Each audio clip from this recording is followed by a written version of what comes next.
In 1997, Pat Peck and I went to Nashville, Tennessee to record my CD called Mercer Country, consisting of 11 songs that I had written. We went to Gene Breeden's studio, and I got behind the mic and began to work with these world-class musicians.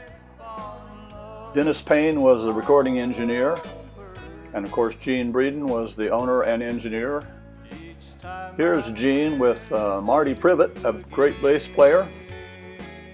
And then there's Jim Ingram, the fiddle player on the left, and Alvis, the drummer.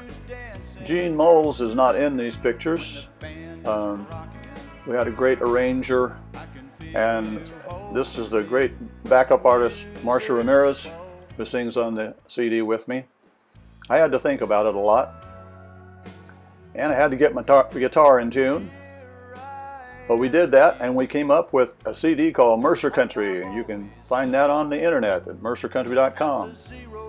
I moved to Nashville later that year, rented a room with Steve Oliver in Donaldson, Tennessee.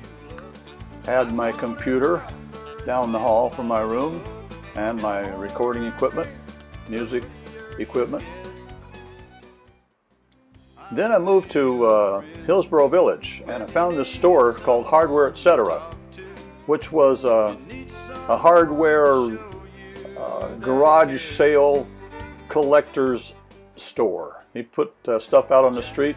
This is Chuck Grossman, the owner, and he would go to garage sales and estate sales and on his way to work and everything and buy this stuff and bring it and pile it up in the store.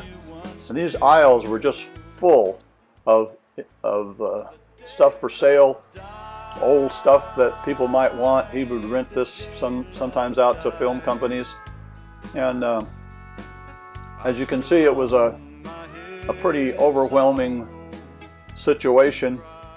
As once we got in the store, we realized we had to clean this stuff up, rented a storage facility to put a lot of stuff in until we had it presentable.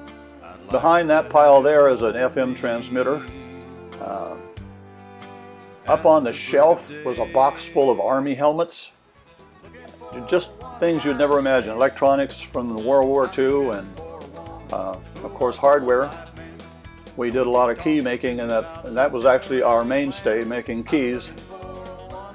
We had a great bathroom, as you can see, and we had an upscale refrigerator which kept things almost cold. In the back room, stuff was piled to the gills. It took months to go through this, decide what was worth keeping and what was worth throwing away, and clean it up and be able to get to the back door. As we went along, we decided we wanted to paint the outside of the building.